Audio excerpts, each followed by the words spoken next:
सभी को नमस्कार, प्रणाम। मेरी आवाज़ पहुंच रही है? महेश जी, गदले जी, क्या है इस आभासी माध्यम से आभास होते रहना चाहिए कि हम लोग सब जुड़े हुए हैं। तो इस वर्चुअल वर्कशॉप में आभासी माध्यम से ये वर्कशॉप कार्यशाला प्रारंभ आज होने जा रही है। इस कार्यशाला के आज के उद्घाटन सत्र की अध्यक्षता कर रहे अपने श्रीमान राकेश जी भावसार जी, अपने प्रांत के सह सचिव महोदय, विशेष अतिथि के रूप में अपने जिले के जिला प्रतिनिधि जी, अपने विभाग के विभाग समन्वयक जी, एवं इस 9वीं 10वीं यानी कि हाई स्कूल के जो हमारे प्राचार्य, प्रधानाचार्य और आचार्य दीदी बंधु जो है इस आभासी माध्यम से जुड़े हुए हैं, उन सबको प्रणाम करते हुए इस सत्र का उद्घाटन सत्र प्रारंभ करते हैं।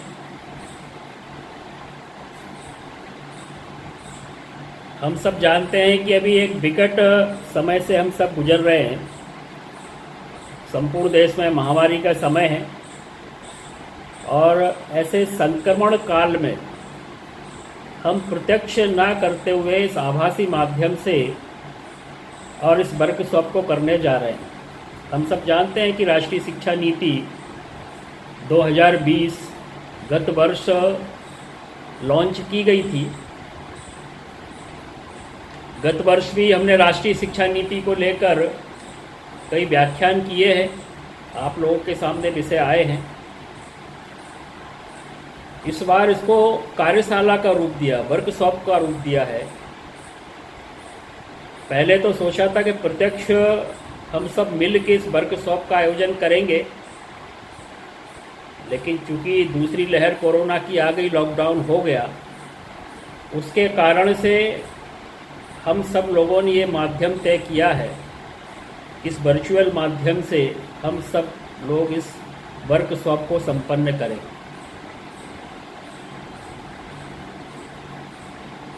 और इसलिए कहने की आवश्यकता नहीं है, कुल मिला के राष्ट्रीय शिक्षा नीति को हमने वर्ष भर पढ़ा है, अध्ययन किया है, उसका विश्लेषण किया है। इसलिए एक प्रकार से बहुत कुछ बताने की आवश्यकता नहीं है, एक प्रकार से रिवीजन मात्र है।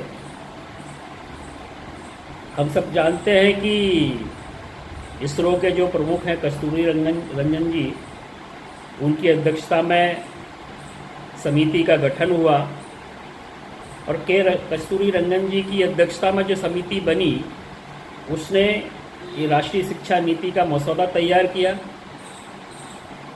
और विस्तृत रूप से इस पर चर्चा की है। कई लोगों के सुझाव इसमें लिए हैं, हजार शिक्षकों के सुझाव इसमें हैं, शिक्षा विशेषज्ञों के सुझाव इसमें हैं। हमारी विद्या भारती के माध्यम से भी कई कार्यशालाएं इस राष्ट्रीय शिक्षा नीति के आने से पहले संपन्न हुई हैं। विद्या भारती ने भी अपने बहुमूल्य सुझाव आप सब लोगों के माध्यम से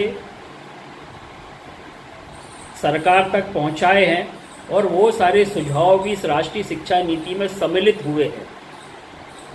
और इसलिए जब 2020 में ये राष्ट्रीय शिक्षा नीति लॉन्च की गई तो उसको पढ़ने के बाद ध्यान में आता कि बहुत सारी बातें जो विद्या भारती अपने शिशु मंदिरों के अंदर क्रियान्वयन कर रही है, वो सारी बातें इसमें हैं। और इसलिए उस समय ध्यान में ये आया कि चूंकि हम सब लोगों ने सुझाव दिए थे राष्ट्रीय शिक्षा नीति के लिए, और इसलिए उसके क्रियान्वयन की ठीक प्रकार से क्रियान्वयन उसका हो जाए, उसमें भी हमारी भूमिका महत्वपूर्ण होती है। क्योंकि किसी भी नीति का क्रियान्वयन पक्ष वो अत्यंत महत्वपूर्ण होता है। नीति पहले भी आई है, 1986 में इससे पहले राष्ट्रीय शिक्षा नीति आई थी। 86 के बाद 92 में, 92 में इसमें कुछ संशोधन किए गए। अर्थात 1986 के बाद, यानी कि 34 वर्ष बाद ये राष्ट्रीय शिक्षा नीति आई है। जब राष्ट्रीय शिक्षा नीति पर चर्चा हुई तो मुझे लगता है कि सभी शिक्षाविदों ने, सभी विचार के लोगों ने इस राष्ट्रीय शिक्षा नीति का समर्थन ही किया है। इक्का दुक्का लोगों को छोड़ दें जिन्होंने इसका विरोध किया कुछ राजनीतिक कारणों से, बाकी का देश के सभी शिक्षाविदों ने इस राष्ट्रीय शिक्षा नीति का समर्थन ही किया है। इसकी जो अच्छी बातें हैं वो हम सबके सामने रखी हैं, और इसलिए सबसे महत्वपूर्ण पक्ष इसका जो है कि जो शिक्षा का जो स्ट्रक्चर है, जो ढांचा है, उस शिक्षा के मूलभूत ढांचे में परिवर्तन किया गया, और शिक्षा का जो लक्ष्य है, जिस प्रकार से हमारी विद्या भारती का हम लक्ष्य निर्धारित करते हैं कि इस प्रकार की शिक्षा प्रणाली का हम विकास करना चाहते हैं जिससे बच्चे का सर्वांगीण विकास हो, वो सर्वश्रेष्ठ नागरिक वो बन सके, सब प्रकार की संवेदनाओं को लिए हुए, अनुभूतियों को लिए हुए, और इस देश का सर्वोच्च नागरिक, श्रेष्ठ नागरिक बने, और इस देश को जग सिर मोर बनाए, इस दिशा में लेके जाए। इस प्रकार की शिक्षा का उद्देश्य होना चाहिए। और इसलिए ये जो राष्ट्रीय शिक्षा नीति 2020 है, सबसे महत्वपूर्ण बात इसकी यही है कि ये शिक्षा नीति भारत केंद्रित है। अभी तक की जो शिक्षा नीतियाँ आई हैं, हम सब जानते हैं, लॉर्ड मैकाले को हम सब लोगों ने पढ़ा है, उसकी नीतियों को पढ़ा है, कोसते भी हैं उसको। तो अभी तक की जो शिक्षा नीति थी वो भारत केंद्रित नहीं थी। भारत मीन्स केंद्रित, यानी कि भारतीय संस्कृति से ओतप्रोत, या भारत को जिस प्रकार की शिक्षा चाहिए, भारत के नागरिक को जिस प्रकार से तैयार करना, भारत की जो पहचान है। हम सब जानते हैं कि भारत देश लाखों वर्ष पुराना है, उसकी एक संस्कृति है, उसकी एक जीवन पद्धति है, और इसलिए उसके अनुरूप भारत की शिक्षा प्रणाली होना चाहिए, सबकी इच्छा थी। और इसलिए महत्वपूर्ण उद्देश्य शिक्षा नीति में जो रखा गया वो यही रखा गया कि ये भारत केंद्रित हो, अर्थात एक अच्छे इंसान का विकास किया जाए। और इसलिए जब राष्ट्रीय शिक्षा नीति के उद्देश्य के बारे में चर्चा हुई तो राष्ट्रीय शिक्षा नीति का जो मसौदा है उसमें स्पष्ट कहा गया है कि हम जो 2020 की जो शिक्षा प्रणाली, जो शिक्षा पद्धति ला रहे हैं, उसका उद्देश्य अच्छे इंसानों का विकास करना है, जो तर्क संगत विचार और कार्य करने में सक्षम हो, जिसमें करुणा हो, सहानुभूति हो, साहस हो, लचीलापन, वैज्ञानिक चिंतन और रचनात्मक कल्पना शक्ति, नैतिक मूल्य इसके आधार हो। इसका उद्देश्य ऐसे उत्पादक लोगों को तैयार करना है जो कि अपने संविधान द्वारा परिकल्पित समावेशी और बहुलतावादी समाज के निर्माण में बेहतर तरीके से योगदान दे सके। अब जब हम ये राष्ट्रीय शिक्षा नीति के मसौदे का ये पढ़ते हैं तो ध्यान में आता है कि बहुत कुछ हमारी विद्या भारती का जो लक्ष्य है उससे मिलता जुलता है।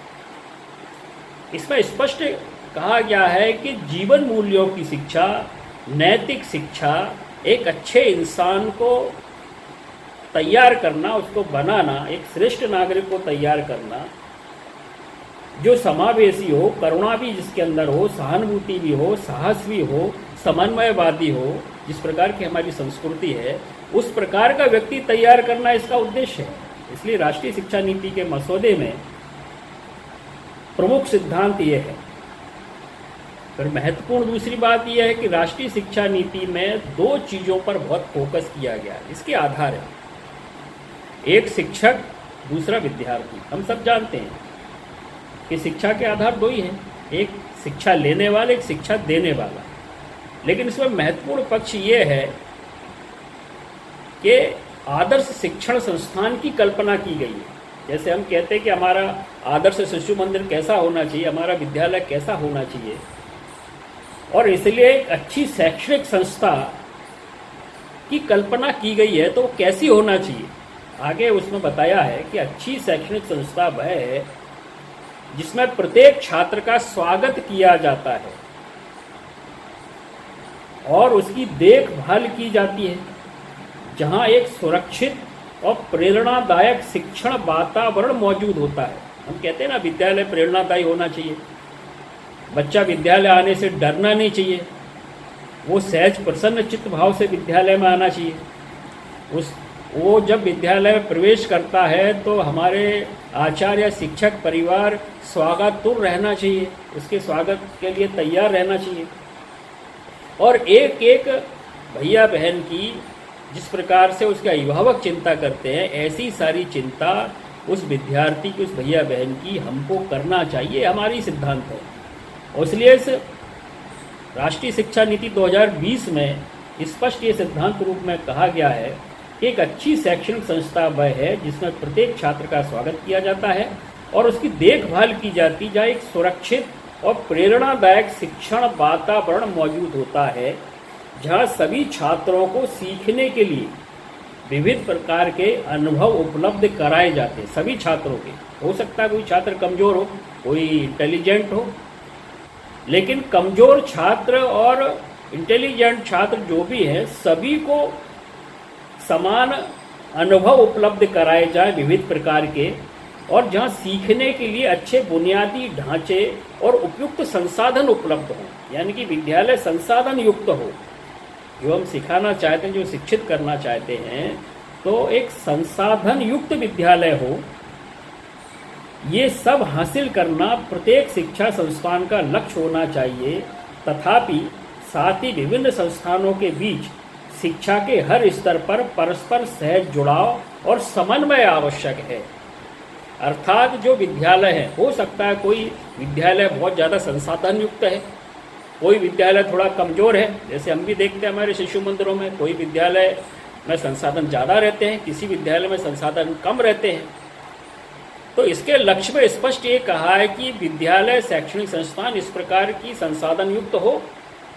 और मान लो कोई विद्यालय ऐसा कमज़ोर है जिसमें संसाधन की कमी है, तो जो संसाधन वाले जो विद्यालय हैं वो उन कमज़ोर विद्यालयों की चिंता करे, अपने संसाधनों का उपयोग उस कमज़ोर विद्यालय के संसाधनों में भी होने दे।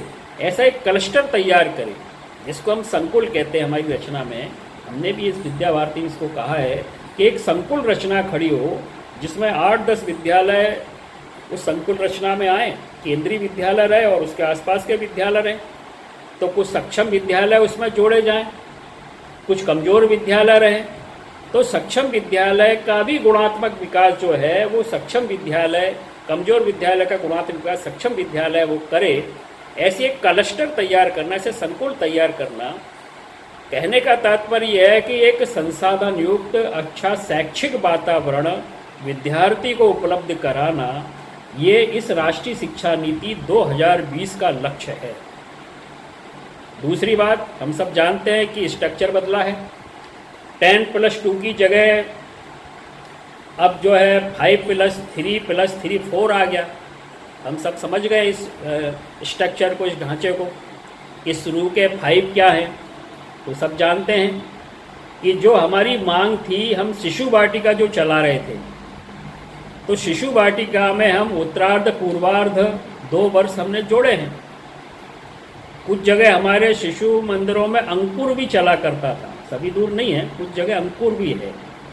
तो अंकुर, पूर्वार्ध और उत्तरार्ध, और कक्षा 1 और 2 ऐसे मिला के शुरू के 5 वर्ष, यानी कि बालक की जो शिक्षा जो है वो 3 वर्ष से ही प्रारंभ होने वाली है। यानी कि प्री नर्सरी जो है वो 3 वर्ष है, और कक्षा और 1 और 2 मिला के ऐसे 5 वर्ष जोड़े गए।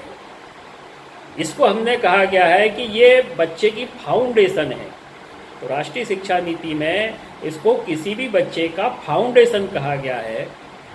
और इसलिए फाउंडेशन के नाम से जो +5 है शुरू का, उसका अर्थात ये है कि हमारी प्री नर्सरी की जो है अंकुर है, उत्तरार्ध है, पूर्वार्ध है, और कक्षा 1 और 2 है। अब हमारी जो शिशु वाटिका जो 2 वर्ष की थी, हम शिशु वाटिका को 2 वर्ष कह रहे थे, लेकिन अब ये 5 वर्ष की होने वाली है, यानी कक्षा 2 तक शिशु वाटिका का ही पाठ्यक्रम चलेगा। और अपेक्षा ये की गई है कि ये जो फाउंडेशन है, शुरू के जो +5 है, इस +5 में जो विद्यार्थी है, भैया बहन है, उनको एक प्रकार से जैसे हम प्ले स्कूल चलाते हैं, खेल खेल में शिक्षा, तो खेल खेल में शिक्षा हम कैसे दे सकते हैं, बिना पाठ्य पुस्तकों से हम उसको शिक्षा कैसे दे सकते हैं। यानी कि इसमें एक प्रकार से प्ले स्कूल या हमारी शिशु वाटिका के जो 12 आयाम हैं, उन 12 आयामों की शिक्षा खेल खेल में, और उसको भाषा है, गणित है, इस प्रकार से उसको सिखाना, उसकी फाउंडेशन मजबूत करना,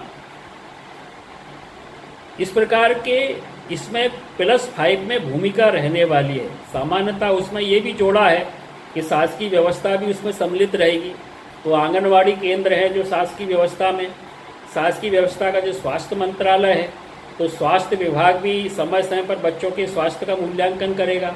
आंगनवाड़ी केंद्र की जो नीति रहती है वो आंगनवाड़ी केंद्र रहेगा और शिक्षा विभाग रहेगा। ऐसे सरकार के जो है शिक्षा, आंगनवाड़ी यानी कि महिला बाल विकास और स्वास्थ्य विभाग, ऐसे 3 मंत्रालयों की इसमें भूमिका रहेगी। अभी भोपाल में इसका एक प्रशिक्षण भी हुआ है और शिशु वाटिका की हमारी ही दीदियों ने, वो आंगनवाड़ी की दीदियाँ और स्वास्थ्य कर्मी जो दीदियाँ हैं, उनका प्रशिक्षण किया है। यानी कि इसमें बच्चे के स्वास्थ्य की भी चिंता की जाएगी, उसको पौष्टिक आहार कैसे मिलता है, कैसे उसके शारीरिक विकास होगा, और खेल खेल में शिक्षा जो है, इस प्रकार का उसका फाउंडेशन ये +5 की शिक्षा में सम्मिलित किया गया है। +5 के पश्चात फिर +3 है, इसमें 3 जोड़ा है। हम सब जानते हैं कि कक्षा जो है तीसरी, चौथी, 5वीं, इसको प्री प्राइमरी कहा गया है। इस प्री प्राइमरी में सामान्यतः इस बात पर ध्यान दिया जाएगा कि बच्चे भविष्य के लिए कैसे तैयार हो सकते हैं, अर्थात विज्ञान है, गणित है, कला है, सामाजिक विज्ञान है, इनकी शिक्षा उसको कैसे दी जा सकती है। यानी कि कक्षा तीसरी, चौथी, 5वीं जो प्राइमरी, प्री प्राइमरी है, इस स्टेज में जो है कहीं ना कहीं उसको गणित है, विज्ञान है, सामाजिक विज्ञान है, कला है, ये सारे विषय उसको पढ़ाए जाएं और उसको भविष्य के लिए तैयार की जाए। ये कक्षा तीसरी, चौथी, 5वीं की स्टेज है जिसको 3 वर्ष कहे गए हैं। और आगे के जो 3 वर्ष है जिसको हम माध्यमिक कहते हैं, यानी कि 6वीं, 7वीं, 8वीं, हम सब जानते हैं। इसकी भी स्पष्ट एक नई कल्पना इस राष्ट्रीय शिक्षा नीति में दी गई है कि 6वीं, 7वीं, 8वीं में ही बच्चे को जो है इंटेंसिव, यानी कि जिस प्रकार से क्रिया आधारित शिक्षा जिसको हम कहते हैं, प्रत्यक्ष में शिक्षण जिसको हम कहते हैं, बाल केंद्र शिक्षा जिसको हम कहते हैं अपनी भाषा में, ऐसे 6वीं, 7वीं, 8वीं के भैया बहनों को, विद्यार्थियों को तैयार करना है। इसलिए मूल आधार उसका यही है कि किस प्रकार से एक निश्चित पाठ्यक्रम के माध्यम से और 6वीं, 7वीं, 8वीं पढ़ाई जाए। यहीं से उसकी टेक्निकल एजुकेशन भी प्रारंभ हो जाएगी। इसलिए कंप्यूटर कोडिंग की बात कही गई है कि 6वीं से ही उसकी कंप्यूटर कोडिंग उसको सिखाई जाए। अर्थात राष्ट्रीय शिक्षा नीति 2020 का लक्ष्य ये है कि कक्षा 6वीं, 7वीं, 8वीं में ही बच्चा टेक्नोलॉजी, एक प्रकार से टेक्नोलॉजी का मित्र, टेक्नोलॉजी को अपना मित्र बना ले, फ्रेंड बना ले, और वहीं से कंप्यूटर कोडिंग से वो प्रारंभ करके और कुछ नए नए आविष्कार करना प्रारंभ करते हैं। हम सब जानते हैं कि इस आयु में बच्चा बड़ा कल्पनाशील रहता है, कुछ नई चीज़ें करना चाहता है। बड़े बड़े जो आविष्कारक जो हुए हैं उनके जीवन में यदि देखा जाए तो यही जो आयु जो थी, यहीं से उनमें बीजारोपण हुआ था कुछ नया बनाने का, कुछ नया आविष्कार करने का। इसलिए 6वीं, 7वीं, 8वीं में कंप्यूटर कोडिंग प्रारंभ होगी, भाषा उसको पढ़ाई जाएगी, और एक प्रकार से उसको वहीं से ये प्रेरित कर दिया जाएगा कि हम कोई स्किल्ड सीख सकते हैं क्या। इसलिए वोकेशनल कोर्स कहें या स्किल्ड वाले कोर्स कहें, यहीं से उसके प्रारंभ हो जाएंगे। मतलब कक्षा 8वीं तक आते आते उसके हाथ में कुछ हुनर आ जाएगा। इसलिए इंटर्नशिप की बात की गई है कि हम विद्यालय में तो कक्षा में पढ़ाएंगे ही सही, लेकिन इसके साथ साथ हम उसको कहीं बाहर ले जाकर शिक्षित कर सकते हैं। उसको हम किसी कारपेंटर की दुकान पे ले जाके बता सकते हैं फर्नीचर कैसे बनता है। उसको किसी अन्य वर्कशॉप में ले जाके बता सकते हैं कि फलाने चीज़ें कैसे बनती हैं। यानी कि प्रत्यक्ष पढ़ाई जिसको हम कहते हैं, वो 6वीं 7वीं 8वीं, यानी कि उसका स्किल डेवलपमेंट, उसका हुनर, और उसके साथ साथ उसको एक दिशा देना, इस प्रकार की उसकी कल्पना की गई है। हम सब जानते हैं कि आखिरी के जो 9वीं 10वीं 11वीं 12वीं जो 4 वर्ष हैं, उसकी एक पहले 10+2 थी, लेकिन अब 9वीं क्लास से ये सारी प्रारंभ होने वाली है।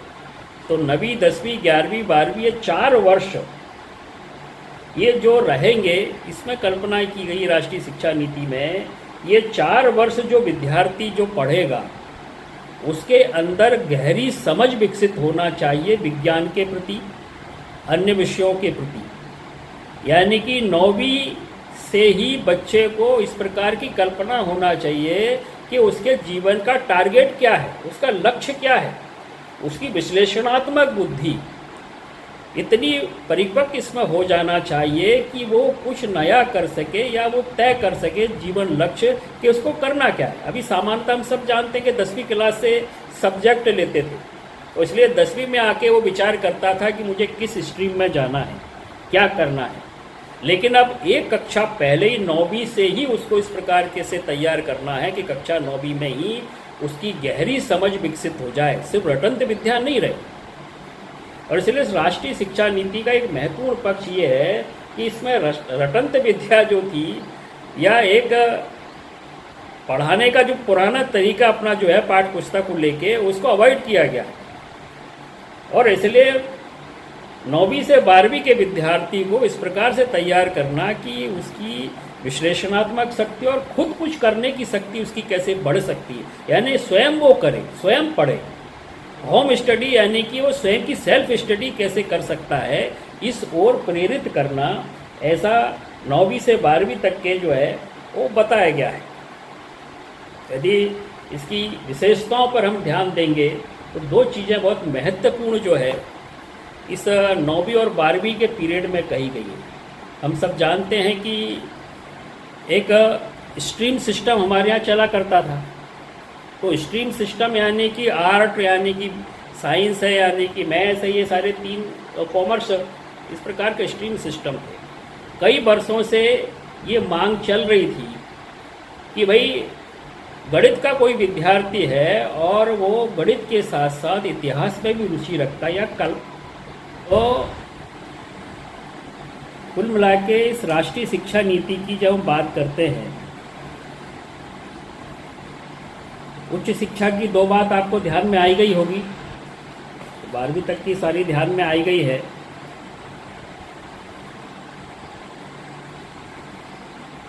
ग्रेजुएशन में भी कुछ परिवर्तन हुए हैं। हम सब जानते हैं क्रेडिट सिस्टम बहुत अच्छा रखा है।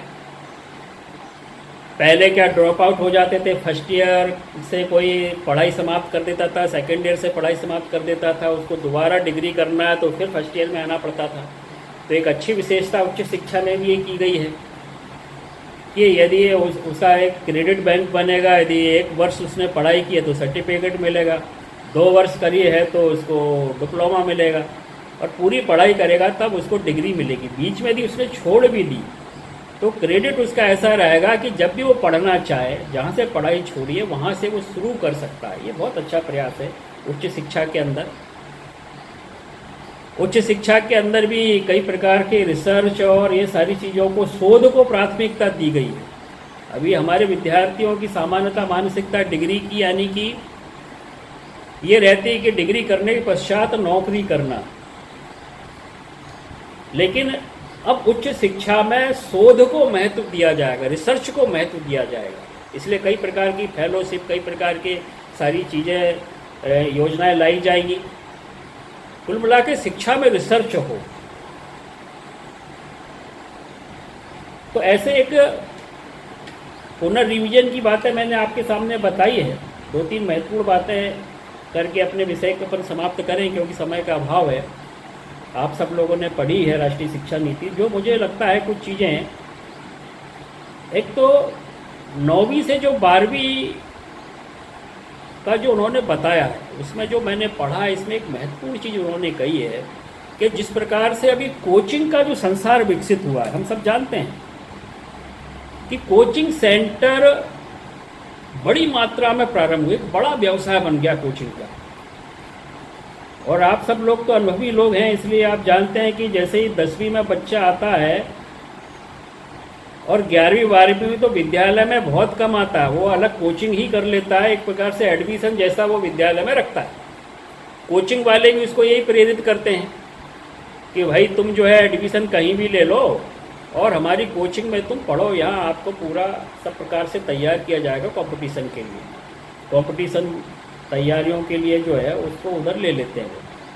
इस राष्ट्रीय शिक्षा नीति पर, इस कोचिंग सेंटरों पर बहुत बड़ी चोट की गई, क्योंकि विद्यालय विद्यालय रहता है, स्कूल स्कूल रहता है, कोचिंग कोचिंग रहती है। जो संस्कार या जो पढ़ाई विद्यार्थी स्कूल में पढ़ता है वो कोचिंग में नहीं हो सकती। जो संस्कार उसको विद्यालय मिलते हैं वो संस्कार कोचिंग में नहीं मिल सकते। और इसलिए इस राष्ट्रीय शिक्षा नीति में ये स्पष्ट कहा गया है कि 9वीं से 12वीं का जो विषय है उसमें सिर्फ परीक्षा, यानी कि जो उसकी वर्ष भर में जो परीक्षा होती है वही नहीं होगी। मूल्यांकन का प्रकार उन्होंने बदल दिया है।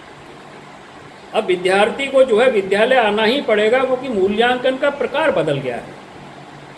और इसलिए उन्होंने स्पष्ट कहा है कि 9वीं से 12वीं तक में एक सेमेस्टर सिस्टम प्रारंभ किया जाएगा और वर्ष भर उसका मूल्यांकन किया जाएगा, हर महीने उसका मूल्यांकन होगा। और इसलिए 9वीं से 12वीं की कक्षाओं में सेमेस्टर सिस्टम प्रारंभ होगा, हर 6 महीने में एग्जाम होगा, हर महीने में उसका असाइनमेंट और सारा उसका मूल्यांकन होगा, प्रोजेक्ट वर्क उसको दिए जाएंगे। और मूल्यांकन सिर्फ लिखित नहीं होगा, तो मूल्यांकन शिक्षक तो करेंगे ही, लेकिन उस मूल्यांकन में उसका जो सहपाठी जो है, उसका मित्र है, वो भी मूल्यांकन करेगा, वो स्वयं मूल्यांकन करेगा। इसलिए मूल्यांकन पद्धति बदलने के कारण से और एक बड़ा परिवर्तन 9वीं से 12वीं में आने वाला है। और सिर्फ उसकी पढ़ाई नहीं देखी जाएगी, कक्षा कक्षा ही उसका ज्ञान नहीं देखा जाएगा, तो उसका फिजिकल से लेके उसकी अदर एक्टिविटीज़ क्या है वो अंक भी सारे उसमें जोड़े जाएंगे उसके मूल्यांकन में। अर्थात अब 9वीं से 12वीं के जो विद्यार्थी हैं उनका विद्यालय में पूरे समय आना, पूरे समय रहना, विद्यालय की गतिविधियों में भागीदारी करना, ये अब उसके लिए अनिवार्य हो जाएगा। और इसलिए कोचिंग सेंटर जो एक बड़ा व्यवसाय और एक विकृति पैदा जो कर रहे थे विद्यार्थियों के बीच में, या एक कंपटीशन इस प्रकार का कि सिर्फ किताबी कीड़ा या कुछ प्रश्नों को करा देना, उसको टॉप करवा देना, इस प्रकार का जो लालच देते थे वो मुझे लगता है इसमें समाप्त होगा। और इसलिए ये भी कन्फ्यूजन है अभी के उन लोगों को लगता है कि 10वीं बोर्ड होगा कि नहीं होगा, लेकिन 10वीं बोर्ड रहेगा, 12वीं बोर्ड रहेगा, लेकिन इस प्रक्रिया को थोड़ा सरल किया जाएगा, ऐसा उन्होंने कहा है। यानी कि पाठ्यक्रम की विषय वस्तु कम की जाएगी। और इसलिए उसमें कहा गया है कि पाठ्यक्रम की विषय वस्तु को प्रत्येक विषय में कम किया जाएगा और बुनियादी चीज़ों पर ध्यान केंद्रित किया जाएगा। आलोचनात्मक चिंतन, खोज आधारित, चर्चा आधारित, विश्लेषण आधारित, अधिगम पर जरूरी ध्यान दिया जाएगा। विषय वस्तु अब मुख्य अवधारणाओं, विचारों, अनुप्रयोगों और समस्या समाधान पर केंद्रित होगी। और इसलिए एक महत्वपूर्ण परिवर्तन कक्षा कक्ष में ये होने वाला है, जिस प्रकार का हमने अभी वर्कशॉप रखा है, उसका मुख्य जो परिवर्तन उसमें यही होने वाला है कि स्वाभाविक दृष्टि से चूँकि पढ़ाई का तरीका बदलेगा, उसके टूल्स भी बदलेंगे। और इसलिए अब पढ़ाने का तरीका जो एक प्रकार से था कि भाई शिक्षक जो है पुस्तक लेके या बोर्ड पर जो है वो सारा पठन पाठन करवाता था, लेकिन अब इसके साथ साथ विद्यार्थियों की सहभागिता, यानी कि ग्रुप डिस्कशन जिसको हम कहें, वो खुद पहले से कुछ तैयारी करके आए विद्यार्थी आपस में डिस्कस करें, कुछ नए प्रश्नों की वो स्वयं खोज करें, यानी कि विद्यार्थियों की सहभागिता जो है इस पर बढ़ाने पर जोर दिया गया है, यानी कि 9वीं से 12वीं की जो क्लासरूम में अपने आप में वो कक्षा ही लेबोरेटरी होगी, और इसलिए उसको स्वयं को विद्यार्थी को विश्लेषण करना है, शिक्षक को उसको सहयोग करना है। इस प्रकार की सारी शिक्षा प्रणाली के नए नए टूल्स जो आप सब लोगों के सामने भी आने वाले हैं, जिसको हम कह रहे हैं कि भाई एक्सपीरियंस लर्निंग मेथड बदलने वाले हैं। एक्सपीरियंस लर्निंग का मेथड आएगा, या लर्निंग आउटकम के परिणाम जो है वो क्या है, सिखाने के परिणाम क्या है वो आएगा। आर्ट एंड कल्चर की कुल मिला के हर विषय में कला और संस्कृति के माध्यम से विषय को कैसा रुचिकर बनाया जा सकता है, रुचिपूर्ण बनाया जा सकता है, ये सारा मेथड आएगा। आईसीटी का एक महत्वपूर्ण उपयोग जो है वो इस राष्ट्रीय शिक्षा नीति में बताया गया कि भविष्य की दृष्टि से आईसीटी का महत्वपूर्ण रोल इसमें रहने वाला है। इसलिए एआई नाम का जो आर्टिफिशियल इंटेलिजेंसी नाम का ही पाठ्यक्रम प्रारंभ किया गया है, यानी कि भविष्य में टेक्नोलॉजी का उपयोग शिक्षा में बहुत बढ़ने वाला है। हम सब जानते हैं कि आईसीटी यानी कि ई कंटेंट तैयार करना, ई कंटेंट पर बहुत फोकस है। सरकार ने अभी कई प्रकार के चैनल भी प्रारंभ कर दिए हैं, स्वयं प्रभा चैनल है, ऐसे सारे चैनल प्रारंभ किए हैं। तो ई कंटेंट जनरेट करना, आईसीटी का पूरा उपयोग शिक्षण में करना, ये बहुत महत्वपूर्ण पक्ष होने वाला है। यानी कि भविष्य में जिसको हम ऑनलाइन शिक्षण कह रहे हैं, ये ऑनलाइन शिक्षण शिक्षक का विकल्प नहीं है, लेकिन शिक्षक का सहयोगी बन के सामने आने वाला इस राष्ट्रीय शिक्षा नीति में। और इसलिए हम सब तो अभी गौरवान्वित है कि हमारे विद्या भारती के आईसीटी ने जो एक सॉफ्टवेयर विकसित किया है, उसका हेतु भी यही है कि शिशु मंदिर के अपने आचार्य परिवार पीछे नहीं रह जाए टेक्नोलॉजी के उपयोग में। इसलिए आईसीटी का भरपूर उपयोग करना हमारे आचार्य दीदी प्रारंभ करें। इसलिए ई कंटेंट जनरेट करना और भविष्य में जिस प्रकार की सारी शिक्षा जाने वाली है उस प्रकार से तज्ञता हासिल करना, इस पर हम काम कर ही रहे हैं। तो आईसीटी का उपयोग जो है, एआई का उपयोग जो है वो बढ़ने वाला है, ऐसा इस शिक्षा नीति से लगता है। इसलिए टूल्स बदलने वाले हैं, शिक्षा के मेथड बदलने वाले हैं। प्रश्नोत्तरी जो मेथड हमारे प्राचीन काल में चला करता था कि प्रश्न पूछ के जो है और विषय को आगे बढ़ाना, सिर्फ पाठ्य पुस्तक पढ़ा देना नहीं, तो ऐसा भी मेथड बदलने वाला है कि प्रश्नोत्तरी के माध्यम से भैया बहनों को पढ़ाना। कारण यह है कि जब आईसीटी लॉन्च होगा, इस प्रकार के सारे चैनल चलेंगे, तो निश्चित अब जो विद्यार्थी कक्षा में आने वाला है वो कोरा ज्ञान लेके नहीं आने वाला, वो खुद पढ़ के आने वाला है। इसलिए शिक्षक को जरूर कठिनाई होगी, शिक्षक को बहुत गहराई से अध्ययन करते इसमें आना चाहिए, क्योंकि उसके मन में बहुत सारी जिज्ञासाएं होंगी विद्यार्थी के मन में। इसलिए दूसरा महत्वपूर्ण पक्ष जिस राष्ट्रीय शिक्षा नीति में कहा गया है वो यही कहा गया है कि शिक्षक की गुणवत्ता में वृद्धि करना चाहिए। और इसलिए बीएड में भी परिवर्तन होने वाला है। अब 4 वर्ष का बीएड होगा। जो शिक्षक बनना चाहते हैं वही इस दिशा में आए। अभी तो अपन सब जानते हैं कई दुर्घटनावश भी हम शिक्षक बन जाते हैं। तो दुर्घटनावश शिक्षक ना बन के वास्तव में शिक्षण में हमारी रुचि है, तो हम उस प्रकार का बीएड, उस प्रकार का प्रशिक्षण लेके, यानी कि शिक्षक की गुणवत्ता बढ़ाना, इस पर बहुत बड़ा फोकस इस राष्ट्रीय शिक्षा नीति में रखा है। और इसलिए 9 से 12वीं तक की जो स्ट्रीम वाला जो परिवर्तन है वो भी बड़ा युगांतकारी परिवर्तन है। जो हम पहले बात कर रहे थे कि भाई जो स्ट्रीम चलती थी उसके कारण से जो है गणित वाला कई बार जो है आर्ट्स के विषय में रुचि रखते हुए भी नहीं पढ़ पाता था, और इसलिए हम कहते थे कि एक अच्छा इंजीनियर बन गया, अच्छा डॉक्टर बन गया, लेकिन अच्छा इंसान तो बना ही नहीं। यदि अच्छा इंसान, यदि वो डॉक्टर और इंजीनियर नहीं बना तो समाज के लिए उपयोगी नहीं है। और इसलिए एक अच्छा इंजीनियर, अच्छा कलाकार भी होना चाहिए, जीवन मूल्यों के द्वारा शिक्षित भी होना चाहिए। और इसलिए अब यदि उसको इंजीनियर बनना है तो मैथ्स लेना है, लेकिन मैथ्स के साथ साथ उसकी यदि इतिहास में रुचि है, कला में रुचि है, तो कुछ विषय वो पढ़ सकता है। यदि उसकी कॉमर्स में रुचि है तो विज्ञान और कॉमर्स के भी कुछ विषय वो ले सकता है। यानी कि अब ये स्ट्रीम सिस्टम समाप्त होने वाला है, लेकिन अभी थोड़ा कन्फ्यूजन कई बार होता है कैसे होगा ये। तो एक कुछ पूल बनने वाले हैं, उन पूलों में मैथ्स के साथ उस पूल में कोई आर्ट्स के विषय आएंगे या कॉमर्स के आएंगे तो आप वो ले पाएंगे।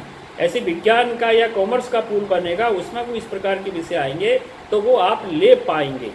ऐसी सारी उसकी रचना 9 से 12वीं तक की होने वाली है। कहने का तात्पर्य ये है कि ये सारे टूल्स जो है राष्ट्रीय शिक्षा नीति के काफ़ी कुछ परिवर्तन होने वाले हैं। और महत्वपूर्ण ये है कि अब शिक्षक की भूमिका और अभिभावक की भूमिका दोनों ही बढ़ने वाली, विद्यार्थी की तो है ही सही, अभिभावक की भूमिका, शिक्षक की भूमिका ये बढ़ने वाली है। इसलिए कभी ये कहें कि शिक्षक के ऊपर बहुत लोड आने वाला इस राष्ट्रीय शिक्षा नीति से, ये कहना भी अनुचित नहीं होगा। लेकिन मैं समझता हूँ शिक्षक इसके लिए तैयार रहता है, क्योंकि शिक्षक का तात्पर्य यही है कि नई नई चीज़ों में अपडेट होना, नई नई चीज़ें सीखना, और अपने लिए नहीं सीखना तो अपने विद्यार्थी के लिए सीखना, ये उसका शिक्षक का स्वभाव रहता है। और इसलिए शिक्षक को कठोर मेहनत भी यदि विद्यार्थी के लिए करनी पड़ी तो मैं समझता हूँ वो करेंगे। तो इसलिए ये जो वर्कशॉप है इसमें इसी प्रकार के सारे विषय रखे गए हैं कि हम किस प्रकार की लेसन प्लानिंग करें, और ये नए जो टूल्स है एक्सपीरियंस लर्निंग से लेके, लर्निंग आउटकम से लेके, आर्ट इंटीग्रेटर से लेके और मल्टी एक्सप्लोररी और सारे जो विषय हैं इनका उपयोग, हम इन टूल्स का उपयोग कैसे कर सकते हैं, आईसीटी का उपयोग हम कैसे कर सकते हैं, 360 डिग्री का मूल्यांकन क्या है, प्रोजेक्ट वर्क क्या है, असाइनमेंट वर्क क्या है। हमारे शिशु मंदिर के आचार्य दीदी कई चीज़ों से अनभिज्ञ भी हो सकते हैं, लेकिन नई जनरेशन के लोग इसके तज्ञ भी हो सकते हैं, दोनों प्रकार के लोग हैं। इसलिए आप दोनों प्रकार के आचार्य परिवार सब इसमें जुड़े हैं, वर्कशॉप में रहेंगे, एक दूसरे का सहयोग करते हुए जो राष्ट्रीय शिक्षा नीति का क्रियान्वयन है शिशु मंदिर सबसे पहले अपने यहाँ करे। सब प्रकार के मैथडोलॉजी, जिस प्रकार की पेडालॉजी इस प्रकार की आई है, उस सब में अपने शिशु मंदिर के आचार्य दीदी तज्ञ हों। इस दृष्टि से अपने मंदसौर विभाग ने ये सारे कार्यशालाएं आयोजित की है। हम सब सौभाग्यशाली हैं, इस वर्कशॉप में हिस्सेदारी कर रहे हैं, इसलिए पूरे मन के साथ और तन के साथ इसमें सहभागिता करेंगे, ऐसा मुझे लगता है। धन्यवाद, बहुत बहुत नमस्कार।